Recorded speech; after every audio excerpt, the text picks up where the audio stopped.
flex test here. As you guys can see, okay, well, and we're back, DLG fam. Welcome to everyone and welcome to all the new viewers. Thank you for taking the time to come and check out my channel. And for today's video, I think I found a replacement to my broken Elite controller.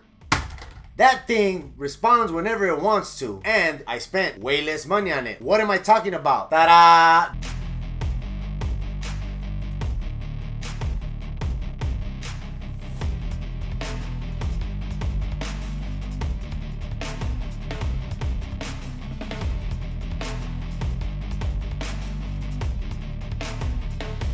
The wired 8BitDo ultimate controller. Today I'm going to give you guys a review on this particular budget controller that I feel that, you know what, I'll tell you at the end if it's worth it or not. But so far, I'm really liking the way you remap all the buttons via the Ultimate Controller app that is available on iOS and Android. This particular controller is taking the internet by storm. Why? Because it's only 40 bucks. And this thing is actually just slightly smaller than your typical Xbox controller. The design, obviously you could tell, is a little bit different, but hey, you know what? It works well. At least for me, it works well. But if you do own this particular controller, let me know down in the comments below if you like the way this controller feels in your hands. So this controller itself has 4 vibrating motors, 2 located on the bottom and 2 located on the top. I myself personally, I've disabled the 2 top vibrators because they feel kind of weird. You know, I'm so used to the vibration coming down in the palms of my hands that when I feel them up on the triggers, I'm like, okay, I think it's a little too much. You know, maybe for some people, they might enjoy the full vibration on the controller itself. So I've never personally owned an 8BitDo controller. 8BitDo. Let's just go with 8BitDo. But I feel that this particular controller has a really good build quality. The plastic is good. So we got the flex test here. As you guys can see, okay, well, it has a small amount of flex in it, but not enough. Who the heck is gonna grab the controller and bend it all the way? It was able to survive. As you guys can see, I was pressing all the buttons on the screen. You also get that new Xbox Series X, Xbox Series S feature, the share button, which in reality, I don't think anyone uses the share button. I personally don't use the share button. Do you use the share button? I doubt it. But let me know down in the comments below if you guys actually use the share button. I really like the design of the actual buttons themselves. As you guys can see, they took the same form factor that they have on the original Xbox controllers, where the button is not flat, is actually raised a little bit, and the buttons themselves, they you know, they seem pretty sturdy. Oh, wait a minute, I'm gonna die over here in this game. I gotta pause this. Okay, there we go. The thumbsticks themselves, they're good. You know, they don't feel flimsy at all. You know, you get good response time on it. There's hardly any lag, if not no lag at all, because then again, the controller is wired. You get an incredible nearly 10 feet worth of cable. Yeah, you guys see where I play. I don't think I need 10 feet, but other than that, that's okay. You know, I don't mind having a wired controller or a wireless controller. So this controller, as mentioned before, it has customizable software. It also has enhanced triggers. You can actually adjust the trigger response time on the triggers themselves. You can also adjust the thumbsticks as, you know, the tension that you would like it to be. I don't really mind because all it is, you just gotta get used to it.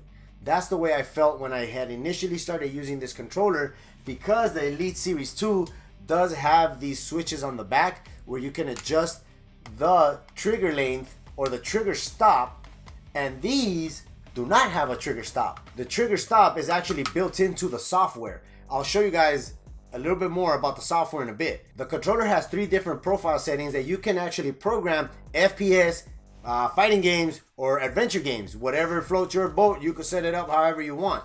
And I do like the fact that it's only 330 grams. It's not that heavy, considering that, you know, it's a good build quality. It has texturized grips. You also get 2 back pedals that you can program to whatever buttons you want. It has the microphone on and off switch right next to the headset jack. Another neat thing that this controller has is when you do plug in the headset here, it also works for your microphone as well. If you hold down the profile button and you push the directional button up, that raises up the headset volume, and you will hear a confirmation tone on your headset. And also the controller will vibrate once you reach the maximum volume level on the headset itself. If you move it all the way to the left, it's for your in-game audio. Move it all the way to the right, it's for your actual in-chat audio. You will kind of have to figure out the middle in between in-game and the audio chat, just in case you want to balance it out. You will still want to be able to hear your teammates when you're playing multiplayer games. I myself, I just put it all the way over to the game audio.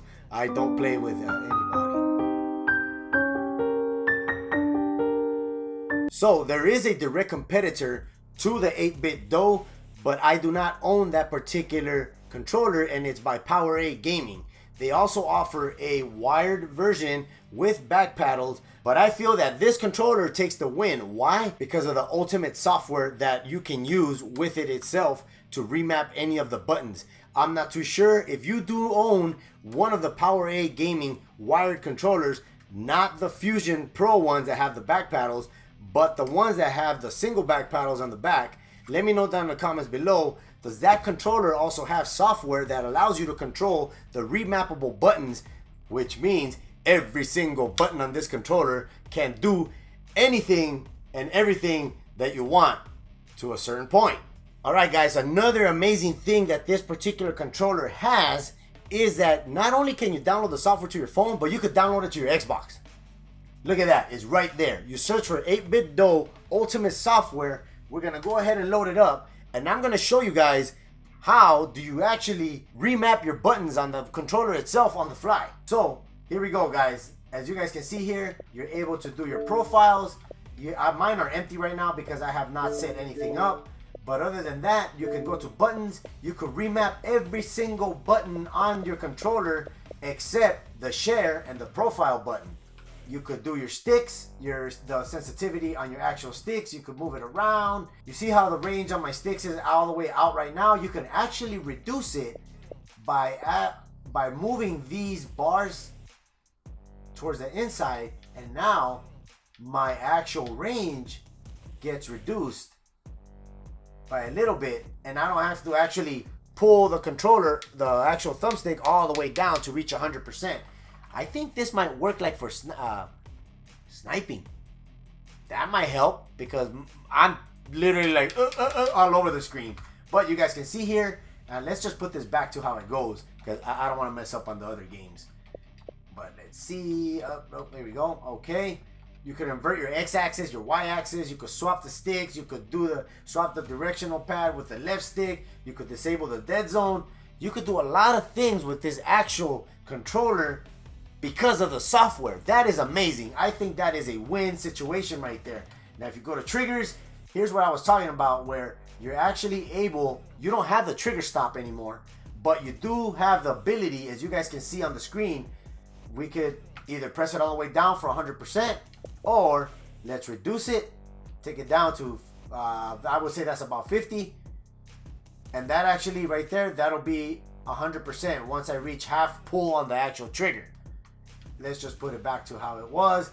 And you could also swap the triggers. I'm not too sure who would be crazy enough to swap triggers. You know, if you get so used to being right and left being left. But hey, somebody might want left to be right and right to be left. That's okay with me. Here we go with the vibration. Here is your 4 vibrating motors. So you could actually mess with this and lower it down or raise it up as high as it allows you to. Here's your left. Here's your right. Here's your left trigger. Here's your right trigger. And if you hold down the left trigger, right trigger, you could test the vibration. And once you have all the changes that you want, you just click sync to device, and guess what? It syncs it to that profile that you made the changes for. So now you tell me, does that software make you want to buy it for only 40 bucks? I mean, heck, I pulled the trigger on it because it said customizable, remappable buttons. Sure, why not? Let's give it a try. It's only 40 bucks, but let's do it for the viewers so they can get to see exactly how the controller operates. And if you do like it, don't forget to click the link down below and let me know if you did buy it. And also, what do you think of it after you tested it, not after you opened it and took it out of the box, right? But if you do own an 8BitDo Ultimate wired controller, let me know in the comments below, how do you feel about this particular controller itself?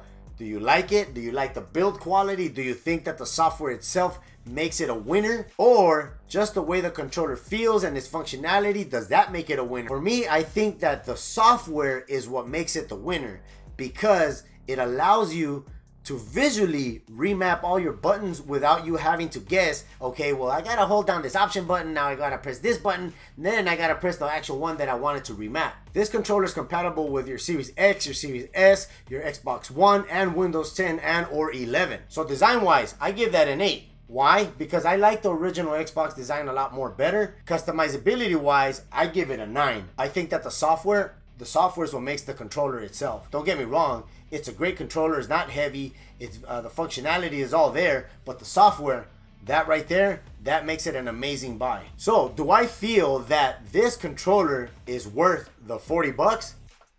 Heck yeah, it's worth the 40 bucks. You're getting almost an elite controller for what? 1/4 of the cost?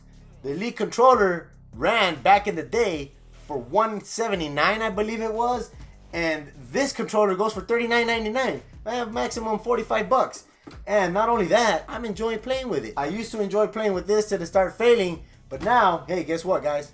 Pop this sucker on, I'm good to go. But if you're a dad, a gaming dad, happy Father's Day to every single one of you out there for being that awesome gaming parent that you guys are to your children. If you're looking for a way to remap your gaming life, don't forget to check out my latest channel. But till next time, guys, I'm tEcK. Peace out. Man, I wish you guys knew how hot it was up here.